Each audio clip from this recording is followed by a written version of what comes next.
Sahabat doa yang terkasih dalam Tuhan, kita dipimpin oleh firman Tuhan di dalam perjalanan bulan Agustus ini dengan satu tema besar, yaitu hari depan yang penuh harapan yang diberikan oleh Tuhan.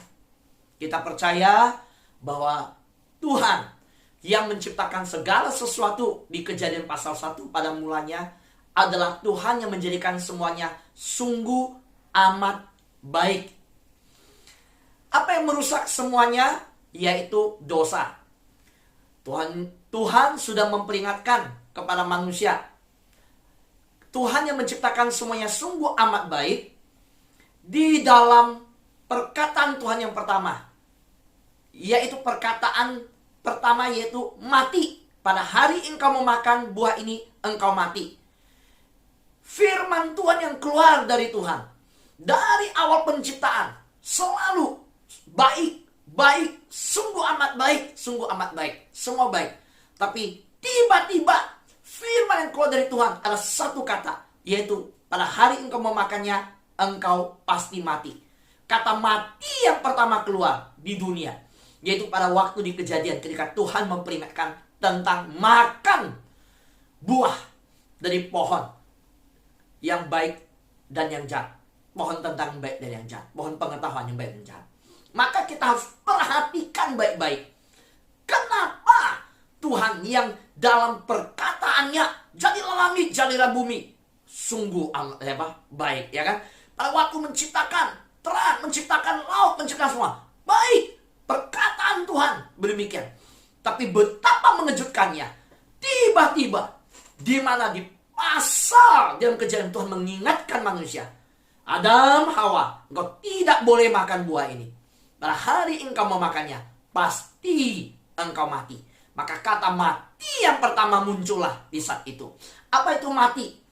Dalam konsep yang Tuhan berikan, ada 3. Yaitu 1, mati secara jasmani. Yaitu kita tidak punya hubungan, tidak punya relasi dengan Tuhan. Roh kita mati secara rohani, tidak punya hubungan dengan Tuhan. Mati secara jasmani, roh dengan tubuh kita tidak lagi punya hubungan, di mana terputus, yaitu mati jasmani. Ada yang ketiga, mati kekal. Jadi perhatikan, mati rohani, mati jasmani, mati kekal. Mati jasmani yang kita selama ini dengar, di mana roh dan tubuh berpisah. Mati rohani, yaitu selama hidup di dunia kita tidak punya relasi dengan Tuhan, terputus hubungan dengan Tuhan. Maka lihat, Adam dan Hawa waktu makan buah itu, mereka nggak langsung mati jasmani. Tapi Tuhan yang berkata, pasti engkau mati. Firman Tuhan ini nggak mungkin tidak digenapi. Lalu, dari mana kita tahu Adam dan Hawa mati? Mereka mati secara rohani. Maka mereka diusir dari Taman Eden. Mereka tidak berani bertemu dengan Tuhan. Mereka bersembunyi waktu Tuhan cari. Itu hubungan dengan Tuhan terputus. Nah, sahabat doa, saya mau mengingatkan, selama kita hidup di dunia ini, dan semua orang di luar sana, mereka hidup, tapi belum tentu mereka hidup secara rohani. Bisa jadi mati secara rohani. Bawalah mereka supaya kembali bersekutu dengan Tuhan. Sehingga jangan sampai mati jasmani, dalam keadaan sudah mati jasmani, tetap tidak terkembali kepada Tuhan, tidak punya hubungan dengan Tuhan. Jadi mati jasmani dan mati rohani. Nah, kalau 2 kematian ini sampai akhirnya meninggalkan dunia, maka hadap kepada Tuhan, tidak punya kehidupan kekal. Itu mati yang ketiga, mati kekal selama-lamanya. Ini yang Tuhan nggak mau. Tuhan tidak mau terjadi namanya kematian kekal. Tuhan mau semua manusia hidup di dunia sungguh-sungguh di dalam hidup ini dimanfaatkan, dipakai untuk punya namanya kehidupan rohani. Jangan mati rohani. Jangan sampai mati rohani. Nah, saya mau memberikan kita contoh mati rohani itu seperti apa. Yang begitu mengerikan. Padahal dekat sama Tuhan. Dekat yang apa? Dekat jasmani, nggak dekat secara rohani. Saya bacakan Waktu saya begitu singkat, saya mengharapkan saudara serius perhatikan sungguh-sungguh firman Tuhan ini. Saya bacakan Soal perhatikan. Matius pasal 26 ayat 6. sampai ayat 13. Saya harus bacakan, saudara dengar baik-baik. Ya, Yesus diurapi. Ketika Yesus berada di Betania, di rumah Simon si kusta, datanglah seorang perempuan kepadanya membawa sebuah buli-buli pualam, membawa berisi minyak wangi yang mahal. Minyak itu dicurahkannya di atas kepala Yesus yang sedang duduk makan. Melihat itu, murid-murid gusar dan berkata, "Untuk apa pemborosan ini? Sebab minyak itu dapat dijual dengan mahal dan uangnya dapat diberikan kepada orang-orang miskin." Tetapi Yesus mengetahui pikiran mereka, lalu berkata, "Mengapa kamu menyusahkan perempuan ini? Sebab ia telah melakukan suatu perbuatan yang baik kepadaku. Karena orang-orang miskin selalu ada padamu, tetapi aku tidak akan selalu bersama-sama kamu. Sebab dengan mencurahkan minyak itu ke tubuhku, ia membuat suatu persiapan untuk penguburanku. Aku berkata kepadamu, sesungguhnya di mana Injil ini diberitakan di seluruh dunia, apa yang dilakukannya ini akan disebut juga untuk mengingat dia." Sahabat terkasihan Tuhan, siapa yang begitu berani mengurapi Yesus? Saudara, sepanjang sejarah di dalam kehadiran Yesus, dia anak Allah, 100% dia Allah, 100% dia manusia. Lu saudara, siapa yang punya kesempatan emas, punya satu kesempatan untuk mencurahkan dan mengurapi Yesus? Siapa yang berani? Yang ditentukan membaptis Yesus, ya Yohanes Pembaptis. Tapi mengurapi, itu pengurapan itu luar biasa ya. Tapi ini pengurapan, persiapan kematian dikatakan. Perhatikan. Saudara, ada orang-orang yang disebut pahlawan. Dan orang yang begitu berani luar biasa. Pahlawan kan berani ya. Ini Agustus, ya, kemerdekaan. Nah, wanita ini begitu berani. Dia masuk ke dalam ruangan, ya, di mana orang sedang dalam perjamuan makan. Perjamuan makan malam tersebut yang diadakan Yesus dengan murid, perjamuan itu, dia masuk. Dikatakan bahwa dia bawa minyak yang mahal. Dia curahkan ke atas kepala Yesus yang sedang duduk makan. Dan minyak mahal ini harganya 1 tahun upah. 1 tahun upah. Lalu ditegurlah oleh murid-murid. Kalau di catatan lain, Yudas juga berkata, "Untuk apa pemborosan ini?" Yudas berkata demikian bukan karena dia mengasihi orang miskin. Karena di ayat itu dikatakan, bukankah minyak ini bisa dijual, ya, dengan harga yang mahal, uangnya dapat diberikan kepada orang miskin. Bukan karena dia mengasihi orang miskin, tapi dia bendahara. Dengan sebagai bendahara, dia masih ingin mendapatkan keuntungan. Kalau itu dijual, itu kan berarti setor ke dia. Minyak itu, usulan dia itu, maka ketika dijual minyak, uang di store dia bisa korupsi. Nah, ini otaknya Yudas. Mari kita bandingkan bagaimana dua orang ini di dalam jawaban Yesus yang luar biasa. Yesus berkata, "Jangan menyusahkan." Ya, dikatakan, "Mengapa kamu menyusahkan perempuan ini?"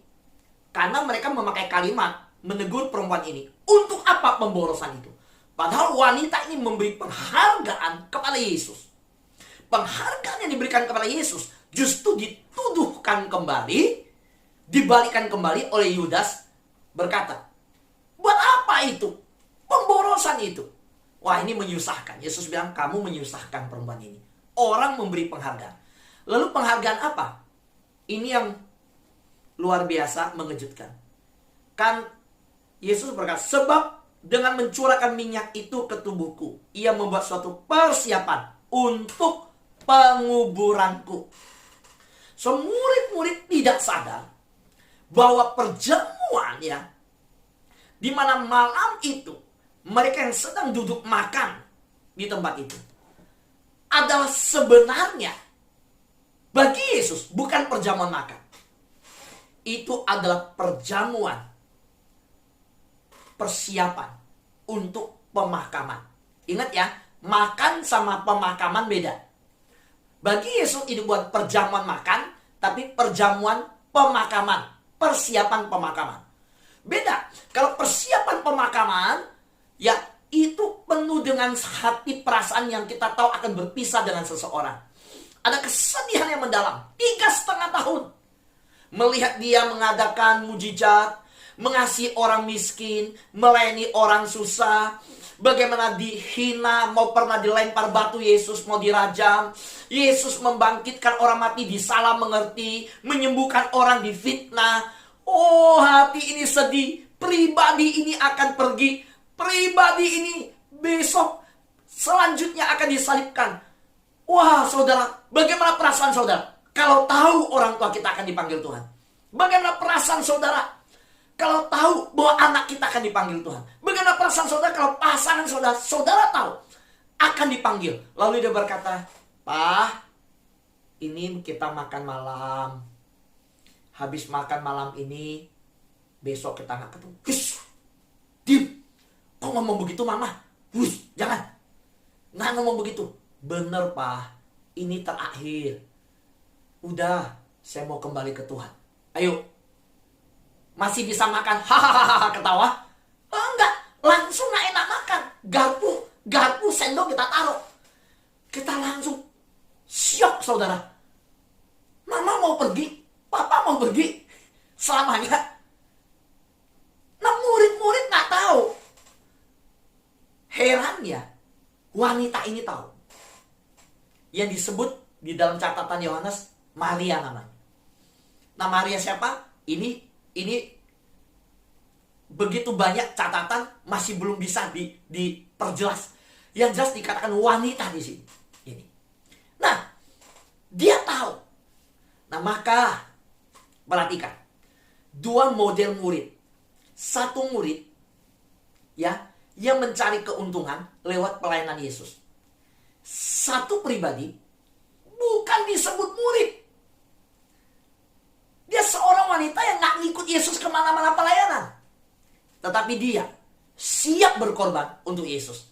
Betapa bedanya. Satu berkorban, satu memanfaatkan Yesus, jadikan Yesus korban untuk keuntungan. Yang satu berkorban untuk Yesus. Yang kedua, Yudas adalah seorang yang dekat sama dengan Yesus dalam pelayanan. Tapi dia tidak ngerti rencana Tuhan. Wanita ini, dia tidak sama Tuhan dalam pelayanan. Tapi dia tahu rencana Tuhan. Yang ketiga, Yudas di dalam pelayanannya, dia bukan saja memakai pengorbanan Yesus untuk keuntungannya di dalam keuntungan pribadi, bahkan dia menjual Yesus untuk mendapatkan uang. Tetapi wanita ini begitu menangis sedih dalam pengurapan yang diberikan. Ya, maksudnya mengurapi untuk pemakaman yang disebutkan. Yaitu apa? Satu perasaan yang gak rela. Yesus juga pergi. Sampai begitu luar biasa. Tidak peduli lingkungan. Dia lakukan itu. Yuk, mari kita ambil pelajaran ini. Saudara, murid-murid yang namanya ikut Yesus setiap hari pelayanan, tidak tahu kehendak dari Bapa, tidak tahu apa yang akan terjadi pada Yesus, tidak tahu rencana Allah. Ada banyak orang ikut Tuhan, ada banyak orang hari ikut Tuhan, tapi tidak tahu kehendak Tuhan dalam hidupnya apa. Saya tidak tahu, Pak Fu.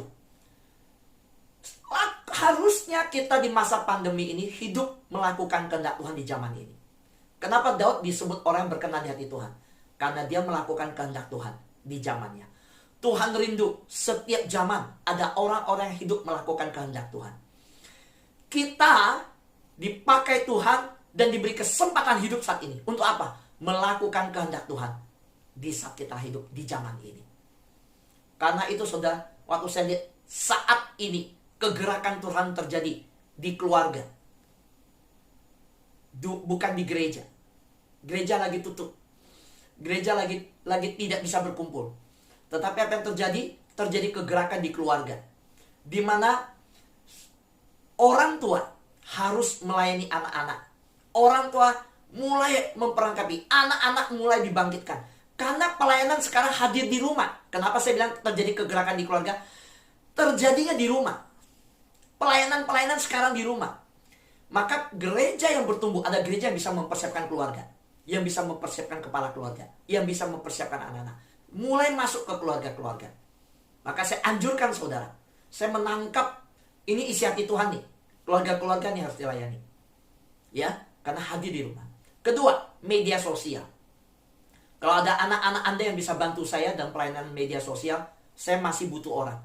Facebook dan Instagram kita sudah lama tidak posting, karena saya sendiri tidak bisa tanganin semua. Saya tidak mau firman Tuhan persiapan terganggu karena posting, persiapkan untuk kirim. Nah, bahan-bahan khotbah kita ada banyak kalimat-kalimat penting yang perlu ditaruh di IG dan Facebook, supaya yang punya IG Facebook sahabat doa bisa lihat, mengulangi lagi. Jadi perlu di sana. Lalu di situ kita juga menjangkau jiwa, tapi belum bisa. Di YouTube juga saya kehilangan satu anak muda yang sedang membantu saya dan membuat thumbnail dan juga mengupload. Karena memang ini anak muda yang produktif, sedang banyak pekerjaan dari perusahaan. Karena dia relawan ya, jadi tidak bisa. Jadi sekarang saya kerjakan upload sendiri. Dan sekarang anak saya yang nomor 1, saya suruh dia kerjakan thumbnail. Ibu Tessa juga belajar bikin thumbnail di YouTube. Ya, kemarin dua-dua kasih saya rancangannya. Yang mana papa mau? Ya, pilih anak, istri bilang, wah saya nggak bagus ya. Pilih yang rancangan istri, anak bilang yang saya nggak bagus ya. Wah, pilih yang mana? Gitu. Saya hanya bilang, yang paling cepat selesai saya pilih yang punya dia. Nah, itu yang bijaksananya. Ya, itu. Nah, saudara, Tuhan bekerja melalui media. Nah, hari-hari ini kita harus nangkap isi hati Tuhan. Jangan seperti Yudas, ikut Tuhan, cuma ikut secara badan. Ikut Tuhan, nggak ngerti hati Tuhan. Ikut Tuhan, tidak mengerti isi hati Tuhan. Bahkan ikut Tuhan, memanfaatkan pengorbanan Tuhan, menjual Tuhan, dan bahkan orang yang mengurapi Tuhan, dia katakan, itu pemborosan, bukannya menghargai. Sampai Yesus membukakan rahasia. Jangan susahkan dia. Yang dia lakukan, itu untuk persiapan pemakaman saya. Itu suasana. Saya bisa bayangkan, suasana makan malam itu langsung berubah. Pemakaman? Kapan Yesus akan mati? Nah, berarti wanita ini mengerti isi hati Tuhan. Dia tahu rencana Bapa. Maka Yesus berkata, kemanapun Injil ini diberitakan, orang ini akan disebut. Saudaraku yang terkasih dalam Tuhan, betapa luar biasanya. Maka setiap kali pemberitaan Injil, jangan lupa menyebut peristiwa ini. Ini peristiwa yang luar biasa. Peristiwa di mana Yesus mau kita memberitakan tentang kematian Yesus. Memberitakan tentang bagaimana seperti wanita ini yang dengan minyak buli-buli yang mahal memecahkan dan menumpahkannya untuk mempersiapkan kematian Yesus. Jadilah seperti wanita ini yang mengerti isi hati Tuhan, yang tahu kehendak Tuhan. Jangan sampai kita diberi kesempatan hidup di zaman ini. Saudara pernah bertanya, kenapa saya punya rumah yang baik? Kenapa saya dikasih mobil sama Tuhan? Orang lain tidak punya mobil. Kenapa Tuhan kasih saya tinggal di sini, bukan tinggal di sana? Kenapa Tuhan kasih saya di perusahaan ini? Kenapa Tuhan kasih saya berkarir di sini? Semua ini kita harus tanya sama Tuhan. Nah, saya bersyukur kesaksian tadi, bagaimana Bu Juni, saya tahu semua ya, ini seperti pohon yang cabang-cabang berakar.